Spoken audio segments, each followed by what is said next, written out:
el día de hoy el tema del que vamos a hablar es la salud en los tiempos de la transformación digital.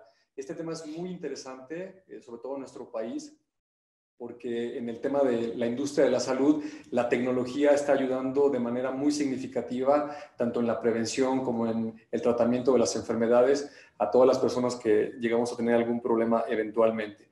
Y de lo que vamos a hablar el día de hoy es de cuáles son estas tendencias a nivel global, qué se está haciendo en otros países. Hay términos muy interesantes como la telemedicina, que es algo que puede acercar el cuidado de la salud a comunidades muy lejanas en nuestro país por el extenso territorio que tenemos. Esto es un tema muy relevante. Y también hay unas tecnologías muy particulares como la inteligencia artificial, todos estos algoritmos que ayudan de una manera muy relevante a mejorar tanto el diagnóstico como el tratamiento de estas enfermedades. Y bueno, como es costumbre, tenemos aquí unos invitados de primer nivel. Esta mañana tengo el gusto de presentarles a Patricia Guerra. Ella es la directora de la Fundación de Kio Networks y Relaciones Institucionales.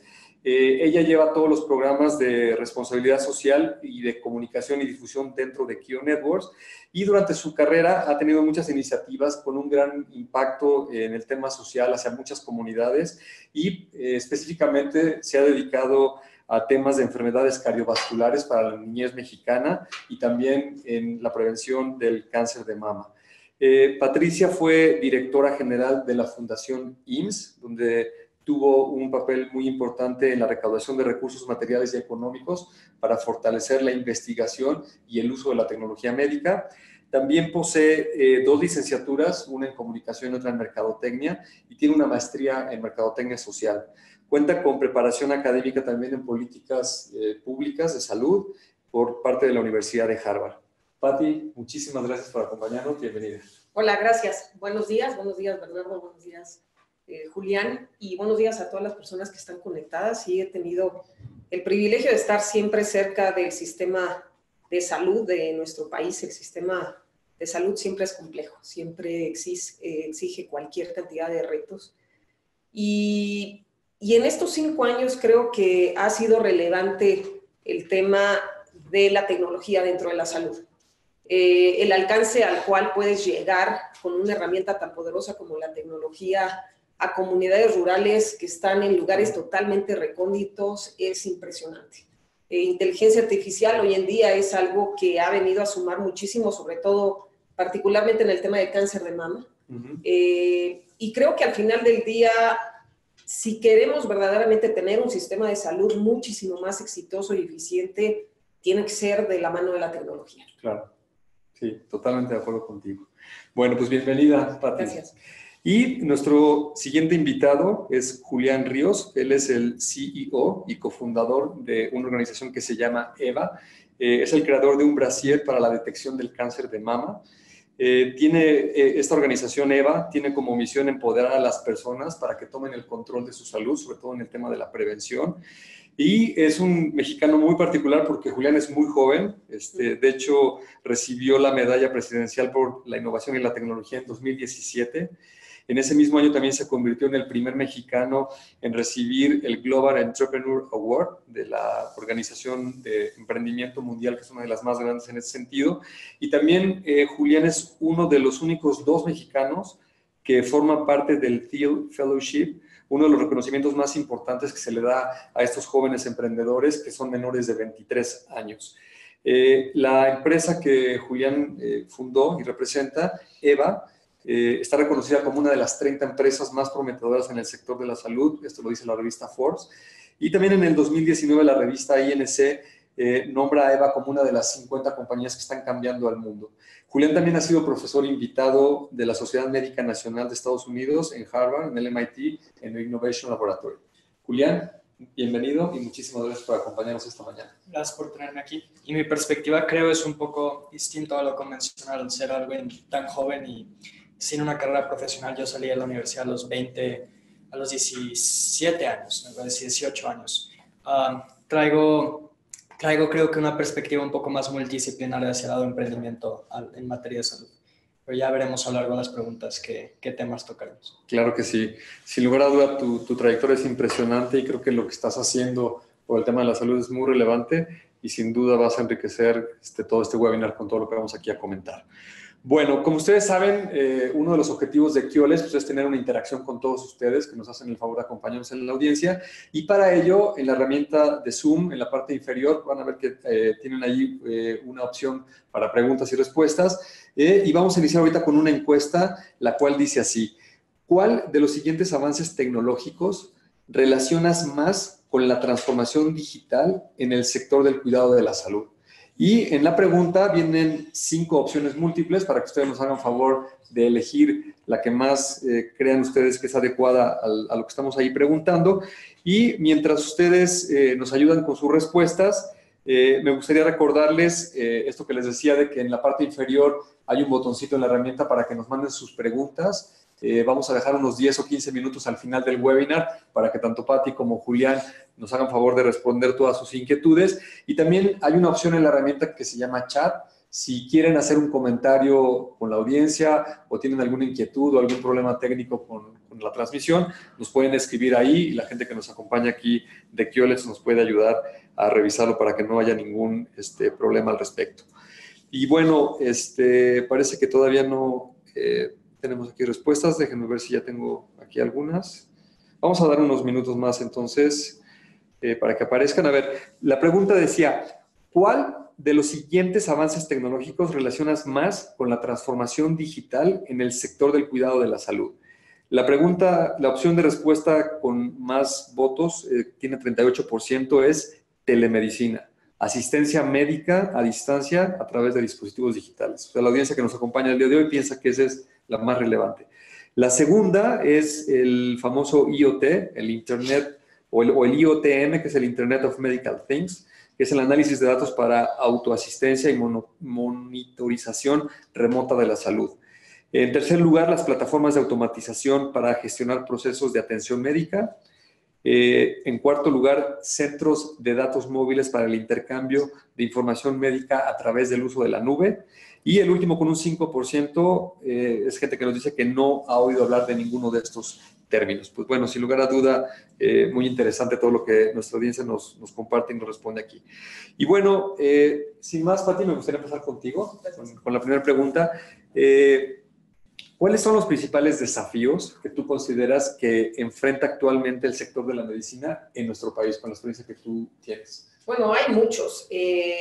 La baja calidad, la poca eficiencia versus la demanda que hoy existe, la mínima cobertura que al final del día te hace ser poco eficiente y infraestructura inadecuada, donde creo que cuando los médicos tengan la apertura de poder tomar la herramienta de la tecnología a su favor, inevitablemente vamos a empezar a cortar esa brecha.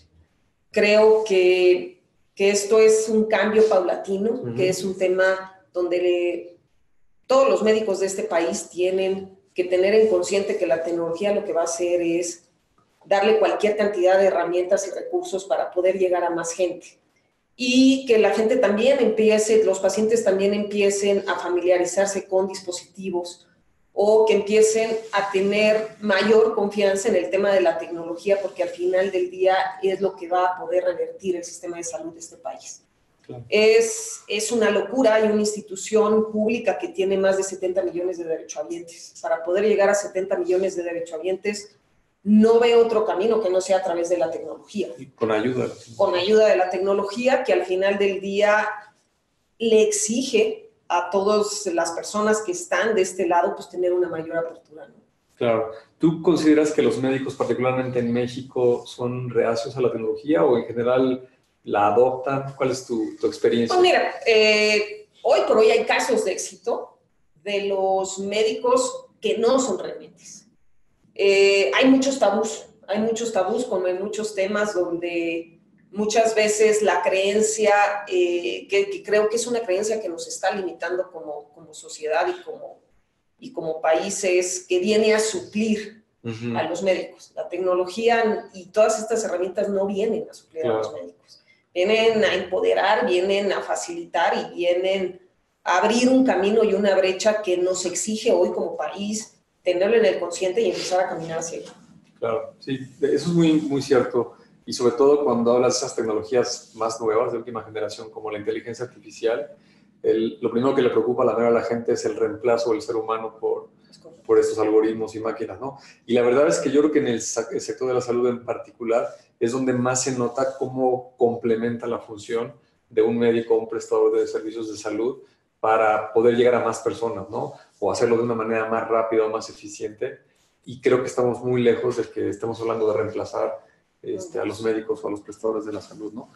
Bueno, me gustaría hacerte una pregunta a ti, Julián. En tu caso muy particular, creo que una de las motivaciones con las que te metiste en el tema de crear una empresa y de desarrollar el dispositivo de prevención es porque tuviste un caso muy cercano, ¿no? Con tu mamá, tuvo cáncer, tuvo algunos problemas. Y en ese sentido, ¿cómo consideras tú que está México en el tema de la prevención de la salud, en el uso de estas tecnologías que tú estás empujando precisamente? Bueno, como dices, la motivación principal de Eva fue una motivación muy personal, el caso de mi madre, y no soy el único dentro del grupo de socios que tuvo que vivir esto. Los otros 3 socios de nuestra compañía son hijos o nietos de sobrevivientes de cáncer de mama. Pero mi mamá es detectada por primera ocasión cuando yo tengo 6 años, 5 años, y la segunda cuando tengo 15. Y el segundo diagnóstico fue un diagnóstico tardío, fue un diagnóstico en estado invasivo. Y mi pregunta era, si una mujer que ya había vivido cáncer de mama, por lo tanto era extremadamente preventiva, ella hacía mastografías anuales, ultrasonidos cada 6 meses, e incluso llevaba hormonoterapia, que es básicamente una castración química, te reduce el estrógeno en el cuerpo para evitar que un tumor siga creciendo o crezca más rápido de lo que te puedan ayudar. A pesar de todo esto, termina siendo diagnosticada tardíamente. Y a pesar de tener un seguro privado, es diagnosticada tardíamente. Y a pesar de ser tratada en el mejor lugar en el mundo para cuestiones de cáncer de mama, MD Anderson en Houston, termina en un diagnóstico tardío. Entonces, mi pregunta es, si ese es el caso para una mujer como mi madre, ¿cuál es el caso para el resto de las mujeres mexicanas? ¿O cuál es el caso para el resto de las mujeres en el mundo que no tienen ese tipo de beneficios? Y cuando hablamos de cuál es el estatus del país en cuanto a prevención o cobertura, no podemos dejar de lado la realidad económica del país, que es mujeres o perfiles de mujeres extremadamente distintas a los privilegios con los que mi madre gozaba. Claro. Tenemos mujeres en su mayoría en pobreza extrema, claro, y sin cobertura acceso a herramientas de detección oportuna para cáncer de mama o prácticamente cualquier enfermedad. En México, el promedio o el tamaño promedio de tumores de mama que estamos encontrando es 9 centímetros.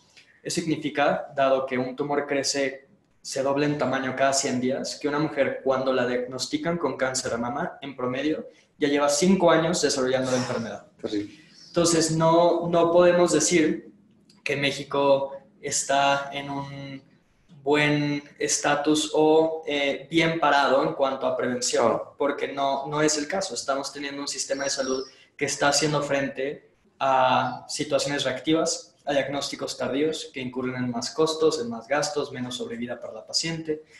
Entonces, el panorama en México es no favorable, pero es prometedor en cuanto a la iniciativa del sector privado en empujar tecnologías como la que nosotros llevamos y el sector público. O sea, al final del día la buena noticia es que no tenemos que innovar. Países ya descubrieron cómo combatir el cáncer de mama y cómo resolverlo. Tenemos que entender los modelos que han llevado a otros países a erradicar o combatir el cáncer de mama de una manera oportuna y copiarlo en México. Y esa es la solución, que es darle a la mujer acceso adecuado a las herramientas de tamizaje y un seguimiento oportuno para el diagnóstico. ¿Y es a través del uso de la tecnología donde estos países han logrado erradicar el cáncer de mama? Claro, o sea, yo cuando la gente propone si la tecnología es la forma de avanzar, siempre me parece una pregunta un poco extraña, porque yo al haber vivido toda mi vida en tecnología y trabajado en tecnología, yo asocio tecnología como un sinónimo de progreso. Entonces, si progreso es la forma en la que vamos a erradicar esta enfermedad, sí estoy de acuerdo. Es la única forma en la que podemos ser más eficientes y tener diagnósticos más certeros. Entonces, no hay un panorama de salud en ningún país que no involucre la tecnología. Claro. Sí, ahorita que decías esto del tamaño de los tumores de cáncer, a mí siempre me ha llamado la atención estos métodos que existen en general en la industria de la salud a través del tacto, ¿no? Me pareciera que cuando tocas algo y descubres que hay una bola o algo que lo puedes sentir con el tacto, pues es porque ya está muy avanzado, ¿no? Y como tú dices, hay estudios de laboratorio, estas cuestiones de imagenología, mucha tecnología disponible que lo puede encontrar cuando está en un estado que obviamente no es palpable ni a la vista ni al tacto, ¿no? Sin embargo, la mayoría de los cánceres de mama en el país los detecta la mujer. O sea, la mujer ya sabe que hay algo en su pecho cuando acude a un profesional de la salud. Entonces, sí, es demasiado tarde cuando ya lo palpas, pero lamentablemente casi todos los tumores que encontramos son ya palpables. Claro. Sí, sin lugar a duda hay una gran oportunidad ahí para mejorar ese tema. Bueno, me gustaría hacer una breve pausa y pasar a la segunda pregunta de nuestra encuesta, que dice así: ¿cuál es tu opinión general en cuanto a transformación digital en el sistema médico? Y de la misma manera que la pregunta anterior, allá hay 5 opciones disponibles para que ustedes nos digan cuál es su opinión al respecto. Y mientras tanto, me gustaría regresar contigo, Pati. ¿Cómo enfrenta actualmente el sector del cuidado de la salud la revolución digital que estamos viviendo? ¿Se cuenta con lo necesario, con tecnología de vanguardia, en los servicios los hacen más eficientes? ¿Cómo lo ves tú? Mira, sí se cuenta con lo necesario, sin embargo, creo que sí tiene que haber este tipo de alianzas. Alianzas con empresas de tecnología que están abiertas, que están apostándole a una mayor prevención en cuanto al sistema de salud. Sin embargo, como comentábamos, sí nos enfrentamos a ese escenario renuente. Yo creo que hay que de la mano venir a quitar cualquier cantidad de mitos. La tecnología no viene a suplir a los médicos. Claro. La tecnología no hace que pierdas el contacto humano. La tecnología no aleja al paciente, sino simplemente son cualquier cantidad de herramientas que te permite tener un trato más humano, que te permite llegar a más pacientes, que te permite poner en el centro al paciente y empezar a trabajar alrededor del paciente para un mejor diagnóstico, para darle al paciente cualquier cantidad de oportunidades, para a través de un dispositivo poder de alguna u otra manera recordar lo que es un tratamiento, recordar lo que es un medicamento, y que al final del día se vuelve una herramienta para todas las personas que están alrededor de ese paciente. Como decía Julián, no hay que inventar el hilo negro. Claro. Hay que replicar en las condiciones de este país, en las circunstancias de este país, modelos que hoy por hoy son exitosos y lo único que han logrado es abarcar a una población mayor y verdaderamente empezar a emigrar de un sistema curativo a un sistema preventivo con cualquier cantidad de herramientas tecnológicas hoy en día.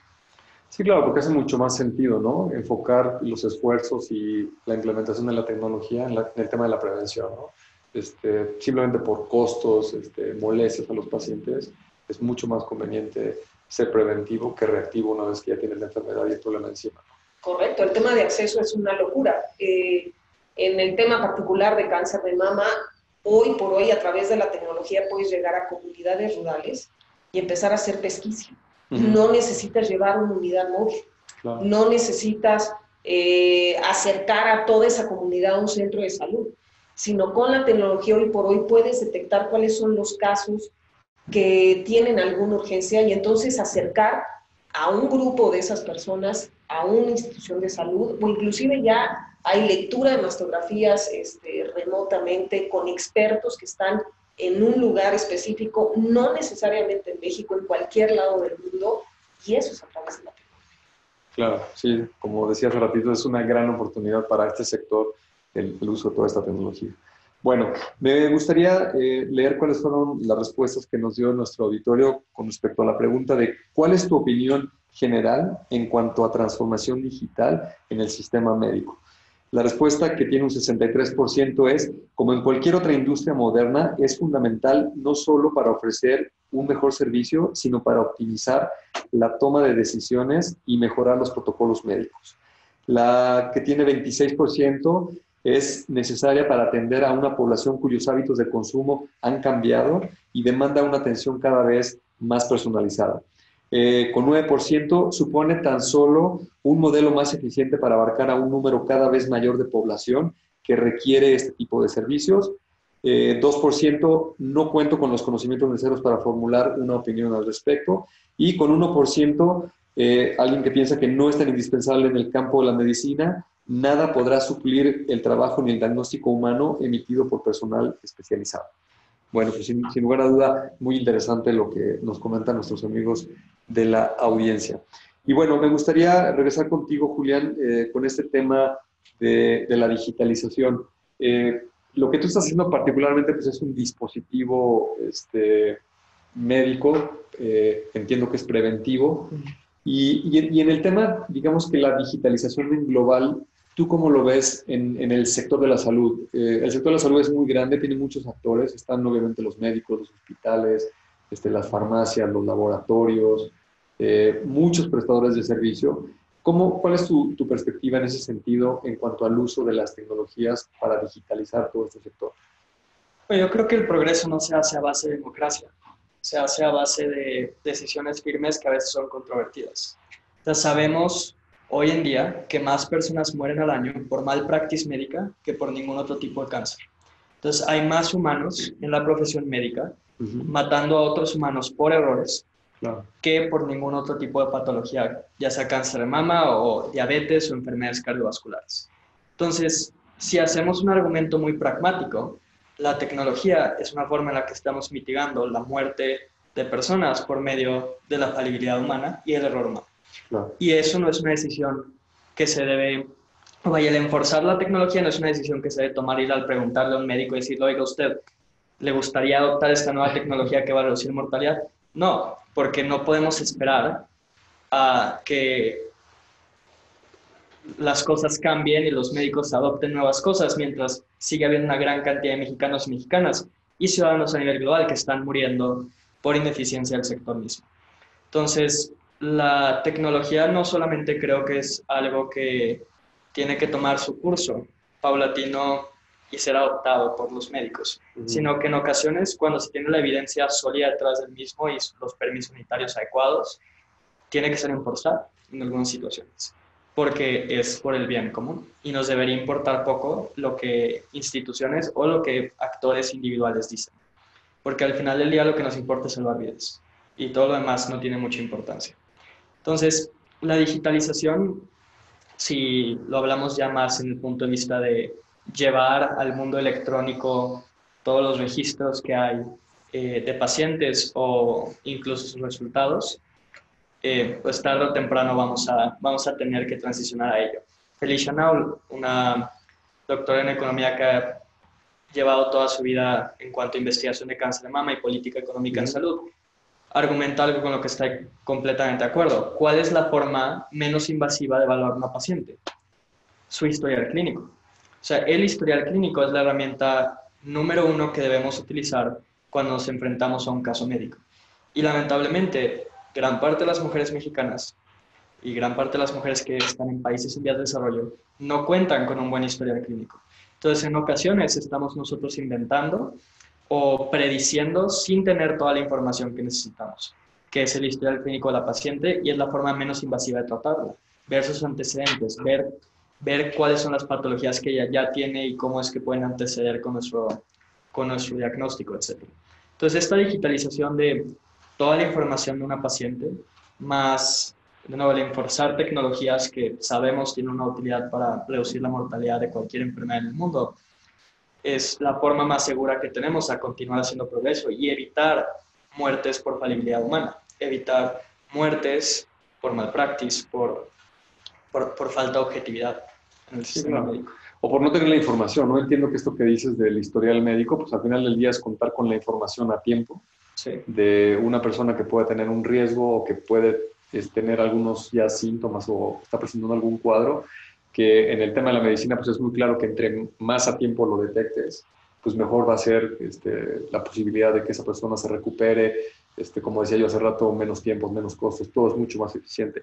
Y creo que también esto que dices de que no, tal vez no es una democracia el ver si se implementan estas tecnologías en el sector de la salud.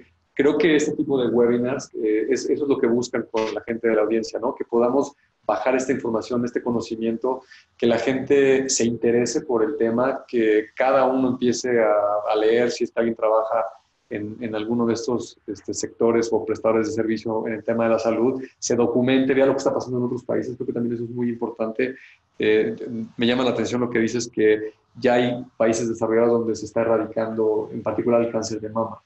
Y en México entiendo yo que es uno de los grandes problemas que tenemos, ¿no? Pero bueno, me gustaría pasar contigo, Pati, para hablar en particular con tu experiencia que has tenido en México, en el sector de la salud. ¿Cuál es tu perspectiva? ¿Crees que esta tecnología a la que habla Julián, de toda esta digitalización, va a ayudar marginalmente, o estamos hablando de una verdadera revolución en el tema de la salud? Mira, la transformación digital hoy en día es una realidad. Y más cuando tienes la oportunidad de estar dentro de lo que es un sistema público de salud. Uh-huh. Se han hecho cualquier cantidad de estudios y está comprobado que por no tener un expediente electrónico, una persona o un paciente en menos de 2 horas tiene que dar su nombre y su número de seguridad social más de 6 veces. Wow. Entonces, creo que al alejar el tema de la tecnología, al ser renuente a esta herramienta poderosa, lo que estamos haciendo es que cada vez alejas más al paciente. Uh-huh. La tecnología hoy en día viene a ser un conciliador, viene a ser un recurso, una herramienta que al final del día nos exige alejarnos de la prueba y error. Cualquier cantidad de médicos, con toda la mejor intención del mundo, están tratando de llegar a la conclusión de cuál es el diagnóstico de un paciente, cuando a lo mejor del otro lado del mundo hay un médico que ya tuvo un caso parecido y que al final del día te puede dar muchísimo mayor certeza que estar inventando, porque tú con la mejor intención del mundo puedes estar tratando de encontrar cuál es el diagnóstico de ese paciente, pero ese paciente, lo que no podemos perder de vista es que está viviendo un viacrucis. Uh-huh. Es el enfermo, es el que tiene toda la incertidumbre del mundo. Alrededor de ese paciente hay una mamá, un papá, una esposa, cualquier cantidad de hijos que también están viviendo un proceso. Y que al tener un diagnóstico tardío los está sometiendo a un estrés innecesario. Cualquier cantidad de médicos que pueden tener acceso a mayor información de un tema en particular gracias a la telemedicina. Entonces, no podemos cerrar los ojos. La tecnología está avanzando, la transformación digital está avanzando, y esta negación lo que está dando como resultado es que nos estamos alejando de una realidad que hoy estamos viviendo y de una necesidad que hoy tiene que surgir aquí. Claro. Entonces, podríamos ser más eficientes, podríamos ser más profesionales y optimizar cualquier cantidad de tiempos y dar un mejor servicio a esa cantidad de personas o ese gran universo que hoy demanda el sistema de salud. Sí, salvar vidas, ¿no? Es el principio básico del tema de la salud. Bueno, me gustaría hacer otra pausa para pasar a nuestra tercera pregunta de la encuesta, que dice así: ¿cuáles crees que son los principales inhibidores para implementar la transformación digital en el sector de la asistencia sanitaria en México? Y tienen ahí ustedes 4 opciones de respuesta, si nos pueden apoyar dándonos su opinión. Y mientras tanto me gustaría regresar contigo, Julián. En una organización, en una empresa de estas que son prestadores de servicios de la salud, ¿qué se requiere para poder adoptar esta transformación digital de la que tú hablabas, ¿no? De no esperar a que alguien se ponga de acuerdo, o si hay una ley o X cosa, ¿no? Sino decir, oye, hay esta tecnología, yo tengo un laboratorio, yo tengo una farmacia, yo tengo un hospital, soy médico, etcétera, y poderlo implementar. Creo que se reduce a ver un panorama más amplio que el que vivimos aquí en México. Uh-huh. O sea, un médico que esté únicamente con una perspectiva de cuidado de la salud con base en el sistema público mexicano o con base en el panorama de salud en México, va a tener una perspectiva muy miope al tener un sistema de salud que no está modernizado tecnológicamente hablando y en donde nuestras necesidades no requieren innovación, requieren, o sea, es como lo veo como la pirámide de Maslow, no puedes seguir avanzando sin cumplir los escalones de abajo. En México seguimos cumpliendo el escalón más fundamental, que es acceso. Entonces, no podemos hablar de innovación en grandes patologías como cáncer o enfermedades cardiovasculares cuando no hemos resuelto el problema fundamental del sistema de salud.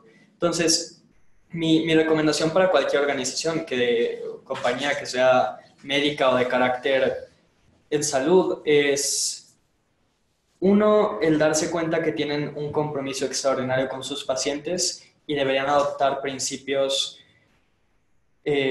de la más alta calidad, y no solamente eso, sino ponerse en el papel de su usuario y decir que si esta fuera mi madre, que si esta fuera mi esposa, y estuviera recibiendo el servicio de salud que yo le estoy dando.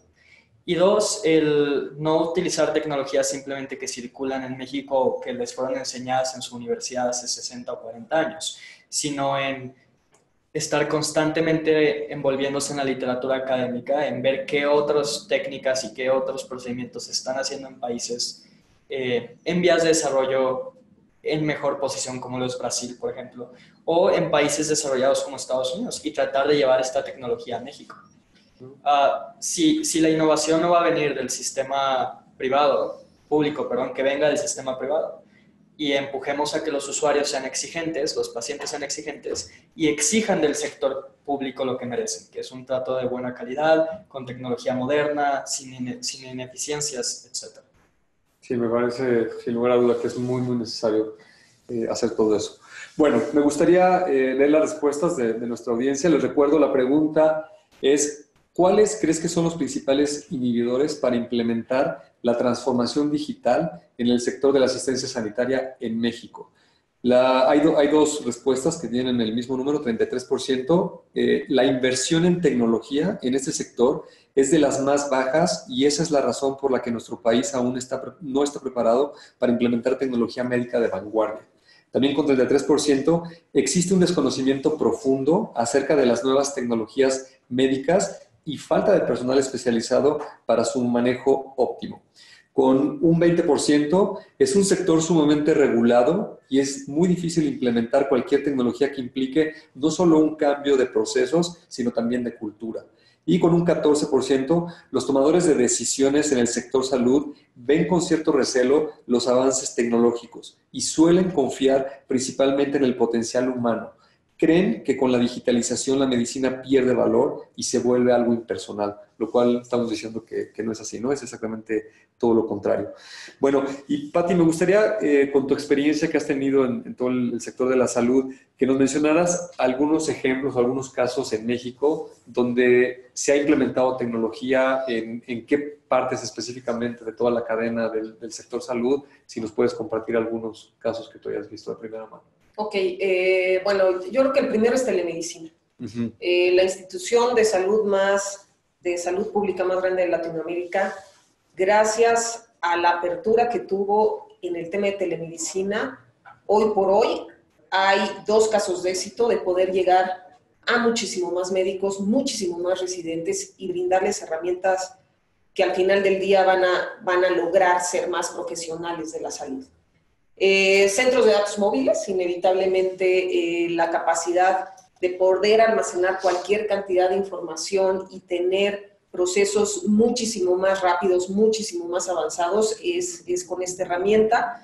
Dispositivos médicos, ¿no? Móviles. Es increíble estar dentro del sistema de salud y ver que un chiquito que le tienen que poner quimioterapias muchas veces recibe más de 9 piquetes en un brazo con tal de poder encontrarle una vena.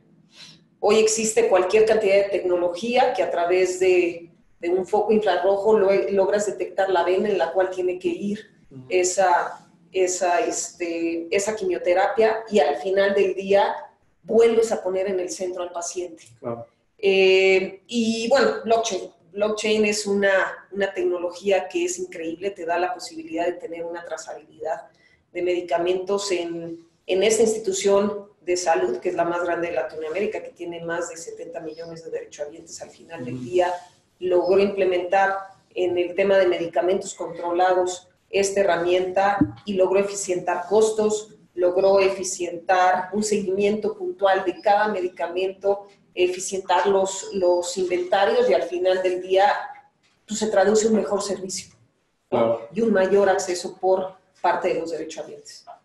Gracias. Pues yo creo que son grandes ejemplos, ¿no? Esto que dices de los centros de datos, pues efectivamente los hospitales modernos, sin importar si son públicos o privados, están llenos de computadoras y de equipos que toman imágenes, que se tienen que almacenar en archivos y que están conectados a sistemas para que todo esto funcione eficientemente, y se vuelve muy relevante el uso de la tecnología, ¿no? Y eso no le está quitando nada al tema de la atención de los médicos, ni la está haciendo impersonal, yo creo, ¿no? Bueno, Julián, me gustaría que nos dijeras algunos ejemplos igual tangibles con tu experiencia. Digo, a lo mejor la pregunta es un poco obvia, pero ¿cuáles son los beneficios directos que puede tener la gente cambiando este mindset, ¿no? De ser mucho más preventivo, abrazar la tecnología, estar abierto a ver dónde se han hecho ese tipo de cosas para la prevención y para el tratamiento de las enfermedades? No, creo que en cáncer de mama es bastante obvio. La tasa de supervivencia para una mujer que es detectada en etapas tardías de cáncer de mama es 27-30% en el mejor de los casos, y un viacrucis completo en quimioterapias y demás medicamentos que van a hacer de su vida muy compleja. Por ejemplo, yo siempre he abogado a que no podemos ver el cáncer de mama o ningún cáncer como una situación médica particular en donde extraigo el tumor y deja de existir. Por ejemplo, mi madre, a raíz de medicamentos, tiene que lidiar ahora con osteoporosis, con diabetes, con enfermedades cardiovasculares, entre otros tipos de patologías que nacen a raíz de los medicamentos que tiene que llevar. Ahora, si hubiese sido un diagnóstico más temprano, este tipo de medicamentos no hubieran sido necesarios. Cirugías tan invasivas como la mastectomía doble que llevó no hubieran sido necesarias. La tasa de supervivencia para una mujer diagnosticada de forma temprana con cáncer de mama es más del 90%. Entonces sabemos cómo podemos ganarle al cáncer de mama. Eso lo sabemos desde hace varias décadas ya. Tenemos que prevenir el cáncer a través de la detección temprana. Si la detectamos tempranamente, va a ser un susto para la mujer, vamos a operar, se va a curar. Punto. Por eso es que la mortalidad de cáncer de mama en países como Estados Unidos es muy baja. Pero si seguimos detectando cáncer a una forma tan tardía, sí, la posibilidad de sobrevivir es muy baja. Entonces, creo que es obvio las ventajas de algo como herramientas preventivas como lo que desarrollamos en EVA. Es una mejor calidad de vida a largo plazo, es una esperanza a la paciente a poder llevar más años de vida con las personas que ama de una forma saludable y una forma en la que no es un peso económico para su familia. Y podría enumerar cientos de beneficios más. Ok, pues muchas gracias, Julián. Bueno, me gustaría pasar a la cuarta y última pregunta de nuestra encuesta, la cual dice así: ¿cuál crees que es el principal beneficio que puede ofrecer la transformación digital en la era de la medicina? Y ahí aparecen 4 opciones para que ustedes nos den su opinión, la que mejor corresponda a lo que ustedes piensan.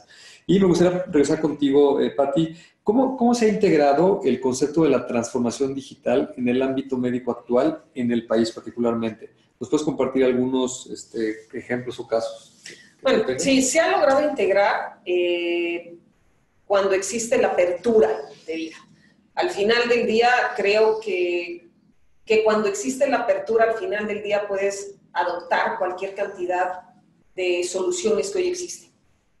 Conozco una ONG, hablando en particular del tema de cáncer de mama de Julián, que logra a través de inteligencia artificial hoy tener una herramienta poderosísima que ya tiene hoy en día 1 millón de mastografías dentro. Esto lo que hace es que en el momento en que llega otra mastografía que exige una lectura, te da la oportunidad de priorizar, de saber en base a toda la información que ya tiene dentro, cuáles urgen, cuáles no urgen, y cuáles al final del día, que no tienen un tema de riesgo para el paciente, pueden empezar a ser interpretadas en capacitación de residentes médicos que están en cualquier cantidad de necesidad de educación. Claro. Yo, y Julián no me dejará mentir, siempre estaba a favor de la tecnología. Si es una herramienta que va a sumar, que va a brindar beneficios y va a brindar beneficios para el paciente, probemos si sirve o no sirve, haciendo protocolos, haciendo cualquier cantidad de casos, y entonces, si sirve, asumámosla, y que nos dé la oportunidad de enfocarnos más en las cosas sensibles en donde tenemos que estar, y nos dé la oportunidad de abrir ese panorama, y en vez de tener una visión de 90 grados, pues empezar también como médicos, como personas que estamos cerca de la salud, a abrir ese espectro y empezar a ver lo que muchas veces no podemos ver por la demanda que hoy existe. Sí, claro. Sí, es súper importante, ¿no? Cómo estas herramientas con ese ejemplo están ampliando la capacidad que tiene un médico, ¿no? De ninguna manera va a sustituir al médico que genera el diagnóstico, pero sí hay una herramienta que tiene 1 millón de imágenes y que lo puede hacer con mayor precisión, mayor velocidad, lo que tú comentabas, ¿no? Y que sustituyan a los médicos, si se puede. En ocasiones hay veces en las que el médico tiene que ser sustituido y es en pro de la paciente. Claro. Punto. Sí, sí. O a veces el médico no va a estar, ¿no? Digo, un médico, por más que quiera estar ahí ayudando, pues es un humano y el día tiene 24 horas, o en una comunidad, en una clínica alejada, pues no va a poder estar. Y su capacidad de atención, su capacidad de sí, la fatiga, por un radio humano errores humanos que tú decías, ¿no? Claro. Bueno, me gustaría leerles las respuestas de la última pregunta. Les recuerdo ¿cuál crees que es el principal beneficio que puede ofrecer la transformación digital en el área de la medicina? La que tiene más respuestas, con 43%, es diagnósticos cada vez más certeros en un tiempo menor y reducción de errores humanos, ¿no? Que es un poco lo que tú decías, Julián. 31%, brindar servicio a un sector cada vez más amplio de la población con mayor calidad y eficiencia. 19%, ofrecer atención personalizada y seguimiento de padecimientos específicos para cada paciente en particular. Y la última, con un 7%, la reducción significativa de costos que brinda para el tratamiento de enfermedades comunes. Bueno, pues sin lugar a duda, muy, muy interesante. Y me gustaría empezar contigo, Julián, porque te conocemos ya desde hace algún tiempo y sabemos de cerca lo que estás haciendo con la organización y has tenido algunos temas aquí en México, dificultades para poder desarrollar tu dispositivo de atención preventiva. ¿Cómo ves tú el tema de la regulación en México? Digo, sin lugar a duda es un sector, el de la salud, que tiene que estar muy regulado, pero cuando estás tratando de hacer este tipo de cosas, sobre todo que son preventivas, entiendo que no son invasivas, ¿cómo está México en este tema de la regulación? Desde una perspectiva teórica estoy completamente de acuerdo con las normativas que se debe seguir para la COFEPRIS, por ejemplo. O sea, se están hechas pensando en la seguridad del paciente como principal prioridad, que es en lo que deberíamos priorizar en todo momento. Eso es en teoría. En práctica nos enfrentamos a una institución, la COFEPRIS en este caso, altamente ineficiente, poco preparada a regular dispositivos innovadores, es decir, preparada para regular dispositivos que ya existen en otros países y ya están certificados en otros países, pero innovación mexicana que incursione desde cero en COFEPRIS tiene un calvario de por medio. Una administración, o bueno, una institución que en estos momentos lleva más de 20,000 solicitudes atrasadas, que lo hemos visto desde la parte de medicamentos recientemente y acceso a medicamentos en cáncer hasta mismas solicitudes para dispositivos médicos. Y si tenemos una COFEPRIS que está mermada en eficiencia y una COFEPRIS que no está a la altura de la demanda de salud que el país tiene, lo único que está haciendo es un contribuidor más grande a la ineficiencia médica del país. Si hay innovación que reduce la mortalidad por X enfermedad o ayuda a ampliar el acceso a cierto tratamiento o a cierto medicamento y la COFEPRIS no puede hacer frente a esas solicitudes, lo único que está pasando es el retraso en que la paciente o el paciente pueda acceder a esas innovaciones. Ahora, la alternativa no es mejor. La alternativa de desregularizar todo y que llegue a la paciente sin pruebas no es la forma de ir. Tenemos que tener una institución sólida que haga lo que en teoría está construida para hacer. Y en este momento no lo está haciendo.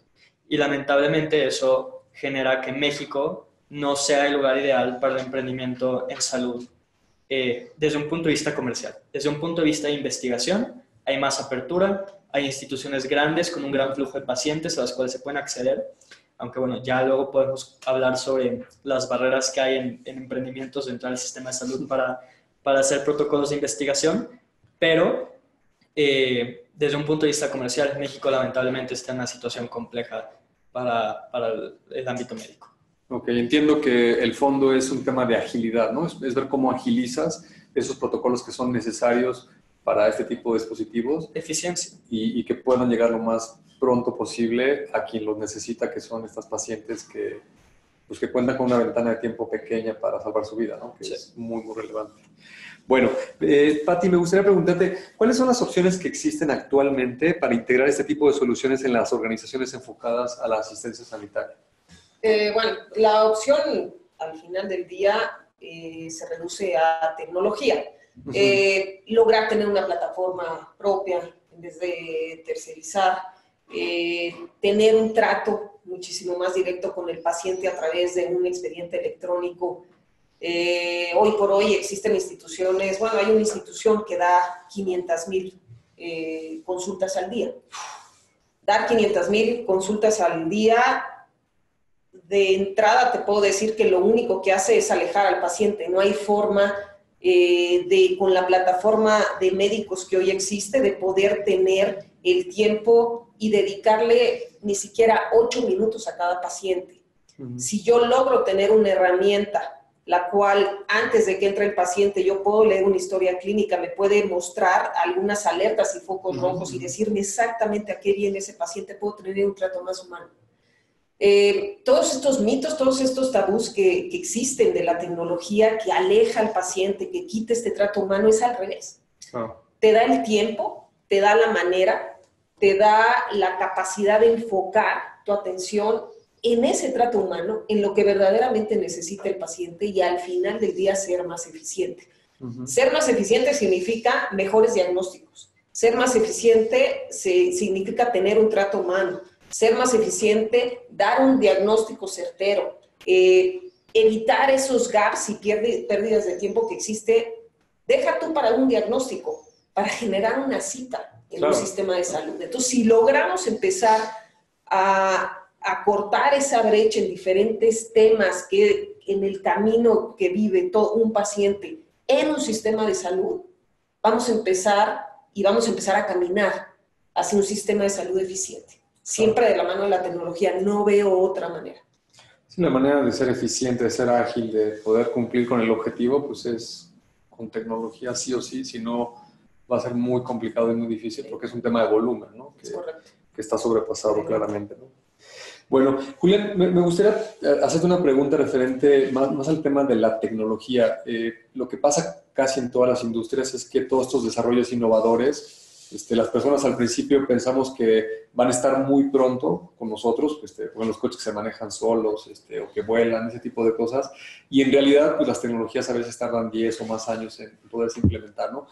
Esto que estás haciendo tú en el terreno de la prevención, este tipo de dispositivos, ¿cuál es tu perspectiva en los próximos 5 años? ¿Crees que van a llegar de manera masiva?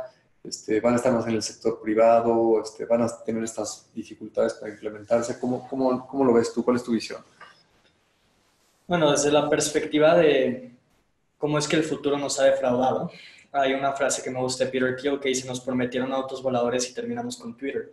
Estoy de acuerdo. O sea, tenemos una visión muy utópica de cómo iba a ser el futuro a 60 años y nos hemos quedado cortos. Y aquellos que sí están muy involucrados en, por ejemplo, carros autónomos y tenemos una idea más clara de que no van a estar disponibles a los siguientes 60 o 100 años, pues nos damos una idea de cómo es que a veces el consumidor tiene ideas muy, muy utópicas del futuro. El sector público sin duda no va a tener un cambio extraordinario en los siguientes 5 años. Digo, si en los siguientes 5 años seguimos con la misma administración, incluso ideología no cambia en los siguientes 5 años. Entonces, desde un punto de vista tecnológico, desde un punto de vista de mayor eficiencia, es muy poco probable que haya algo significativo en el sector público. En cualquier país, pues el sector público es ineficiente por naturaleza, es burocrático, es monstruoso y está bien, tiene que ser burocrático para no matar más pacientes, para salvar algunas cantidades de vidas. Entonces, la innovación se está colgando mucho más del sector privado, personas como yo o compañías como la mía, en donde tenemos una gran facilidad de conseguir fondos a nivel internacional, capital que nunca antes había estado a disponibilidad de startups como la mía. Nosotros hemos levantado más de $6 millones que podemos emplear a llevar esto al consumidor y llevar esto al usuario final, sin tener que depender de un sistema público burocrático. Y creo que el sistema privado, en cuanto a salud, en México sí va a tener un cambio monumental en los siguientes 5 años, tanto en eficiencia como en calidad humana, como en la disponibilidad de innovaciones médicas. Ok, perfecto. ¿Y tú, Pati, cómo ves esta misma perspectiva, pero digamos un poco más con tu experiencia en el sector público, de las organizaciones con las que has trabajado, en cuanto al el futuro y esas posibilidades de poderlas implementar con la gente? Mira, Bernardo, yo creo que la forma más objetiva de poder emitir una opinión acerca de esto es ubicándonos en la realidad. Hoy por hoy el sistema, nuestro país nos exige y está comprobado que solamente el 1% de la población puede asumir o puede aguantar una enfermedad crónico-degenerativa o oncológica sin ayuda de una institución pública de salud. Esto lo que hace es que nos exige buscar estas alternativas, nos exige buscar soluciones. Y creo que es a través de un tema multidisciplinario.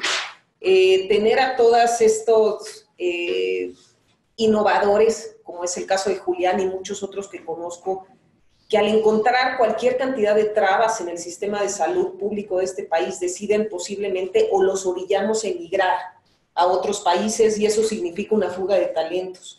Que los médicos que son muy capacitados y que llevan cualquier cantidad de años de estudio den paso a la tecnología, den paso a estos nuevos talentos que existen y que al final del día, con una opinión colegiada de un sistema multidisciplinario donde están involucrados todas las personas que hoy tienen un interés particular en beneficio de un paciente, puedan actuar juntos. Creo que vuelvo al inicio de cómo empecé esta entrevista. Creo que el tema es apertura. Apertura, tener la voluntad de trabajar en equipo, de sumar talento y al final del día poder ver por ese paciente que es la razón que nos mueve a todos, al final del día, los que tenemos algún interés en el tema de salud. Ok, pues sin lugar a duda muy, muy interesante. Bueno, pues está acabando el tiempo, como siempre nos pasa aquí en QLEDs, y me gustaría dar paso a las preguntas que nos ha hecho llegar amablemente la gente del auditorio. Nos escribe Ivana Aguirre y nos dice, ¿cómo se preparan para el 5G y cuál es el impacto y su principal ahorro con la nueva tecnología? ¿Quieres comentar tú, 5G? De ninguna forma. Creo que no tiene ningún impacto relevante en la mayoría de las cuestiones de salud que tratamos en el webinar o que México necesita. O sea, el 5G va a ser una herramienta de acceso a conectividad más rápida y va a traer algunos beneficios probablemente en comunidades rurales en donde quizá haya una cobertura 5G y pueda habilitar algún tipo de tecnología como telemédica en esas comunidades, pero siempre lo he visto como IoT. O sea, IoT no lo veo como una gran revolución, es simplemente una herramienta más que tenemos en nuestro repertorio para hacer lo que realmente es innovador, que puede ser un nuevo método de detección de cáncer de mama o un nuevo medicamento o cualquier otro tipo de dispositivo. Entonces no veo que el 5G tenga un cambio, un impacto amplio en la salud en México o en ninguna parte del mundo, realmente. Claro, y también es un tema de infraestructura y seguro va a tomar algo de tiempo para que se pueda implementar al menos a lo largo y ancho de todo el país, ¿no? Bueno, vamos a tener más estrés de gente que tiene 4G y le están quitando cobertura y eso quizá tenga enfermedades cardiovasculares, pero no creo que... Puede ser que les genere estrés la tecnología alguna. Bueno, Carla Jauregui pregunta, ¿cómo compartir esos privilegios de algunos en los servicios y alcances médicos y qué podemos hacer para eliminarlos? O sea, todo esto que hemos estado hablando aquí en el webinar, entiendo, ¿qué se puede hacer para compartir todo esto? Bueno, yo creo que es tener la capacidad de investigar, tener la capacidad de abrir esa visión, ver qué sucede en otros países, adoptar esos casos de éxito, escuchar a la innovación, darle paso a la tecnología, empezar a probarla, si bien para muchas personas puede resultar hasta un salto cuántico llegar a unificar y hacer un expediente electrónico, posiblemente sí, pero tiene que haber un momento donde tenemos que empezar a hacerlo, como los grandes proyectos. Entonces, la manera yo creo que es apertura, es tener la capacidad de ver más allá, ver de qué manera podemos adoptar esos casos de éxito o replicar simplemente los casos de éxito que hoy existen ya en nuestro país. Sí, totalmente. Yo creo que la apertura es lo primero y empezar a hacerte llegar de toda esta información de esos casos que mencionaste tú de otros países y pues lo que se pueda copiar, implementar, pues para qué reinventar la rueda, ¿no? Si se puede ganar tiempo en ese sentido. Bueno, José Magaña y Carla Jauregui, una pregunta para Julián. ¿Cuándo estará disponible EVA en el sector público? Supongo que aquí en nuestro país. ¿Cómo vamos? En el sector público es difícil dar una predicción en cuanto a tiempos. En el sector privado, pues Eva, en sus clínicas tenemos una sucursal en Monterrey, 2 en Puebla y futuramente en Guadalajara y Ciudad de México. Y mujeres pueden acceder a ellas a través de nuestra página web, evatec.com. E incluso a lo largo de octubre tenemos campañas en donde mujeres pueden patrocinar a mujeres de escasos recursos algún tipo de estudio. Ahora, nosotros para el impacto que hacemos a nivel altruista no requerimos del sistema público. Por ejemplo, tenemos brigadas 7 días a la semana, todas las semanas, por ahora solamente en Jalisco y en Guerrero, en donde tenemos una unidad móvil de EVA que va a comunidades en donde nadie de la Secretaría de Salud se atreve a ir. En ocasiones nuestra unidad móvil tiene que ir escoltada por narcotraficantes que le permiten acceso a las comunidades porque son pueblos completamente restringidos. Y tamizamos mujeres y en caso de encontrar algo, nosotros las llevamos a una mastografía con aliados que tenemos y en caso de que la mastografía resulte positiva o una señal de riesgo, nosotros nos encargamos del transporte de la mujer a su unidad pública más cercana, si es Seguro Popular o IMSS o ISSSTE, y en caso de no tenerlo, le ayudamos a registrarse en su Secretaría de Salud. Ok. También otra para ti. Alejandro Flores nos dice que si le puedes compartir las fuentes de estadísticas donde se establece que hay más muertes de cáncer de mama que otro tipo de cánceres o enfermedades crónicas, ¿no? Entonces, si quieren... ¿Cáncer de mama o médicos? El cáncer de mama es el tipo de cáncer que más mujeres mata a nivel global. Y la única enfermedad que mata más mujeres es cardiovascular y lo pueden encontrar en el World Health Organization. Si la estadística que refieres es cuántas que médicos matan más personas que cualquier otro tipo de cáncer, también el World Health Organization lo reporta muy bien. Ok, son sitios web públicos que se pueden consultar todas las estadísticas. Okay. WHO.org. Perfecto, muchas gracias. Bueno, me gustaría, para cerrar, que nos dieran sus conclusiones finales del webinar. Pati, si nos quieres comentar tu conclusión final de todo lo que estuvimos aquí platicando esta mañana con nuestros amigos del auditorio. Bueno, yo creo que tenemos que abrirnos a nuevas tecnologías, tenemos que abrirnos a nuevas opiniones, tenemos que abrirle la puerta a todos los emprendedores que tienen un interés genuino.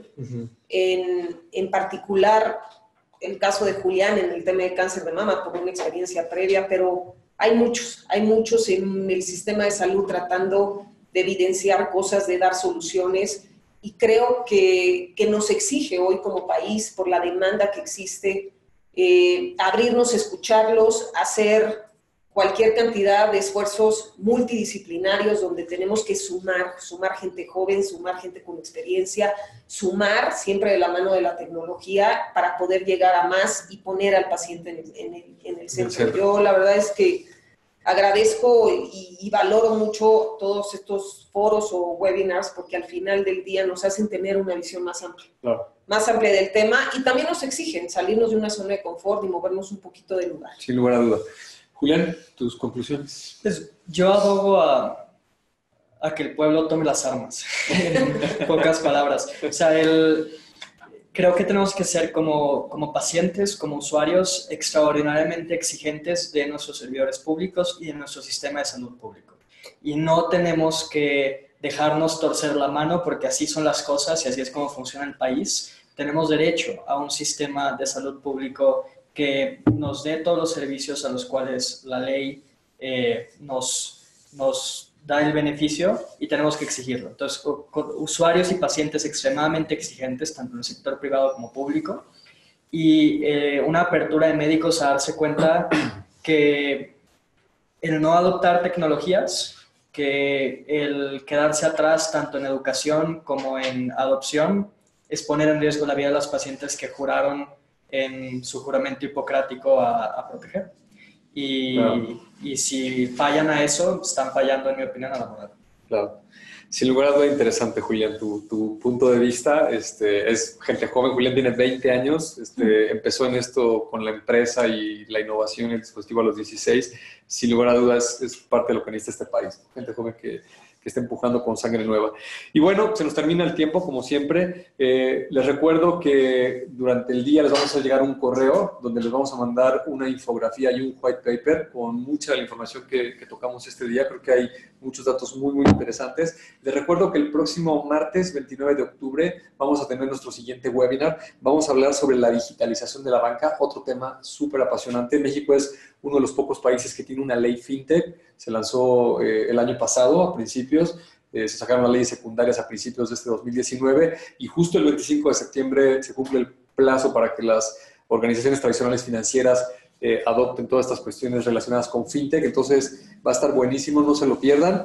Y les recuerdo que nuestro correo electrónico, si nos quieren hacer llegar algún comentario o alguna duda, es kiolech@kionetworks.com. Pati y Julián se van a quedar aquí unos minutos para responder algunas de las preguntas que no pudimos pasar aquí al aire. Y eso es todo. Que tengan un muy buen día y muchísimas gracias.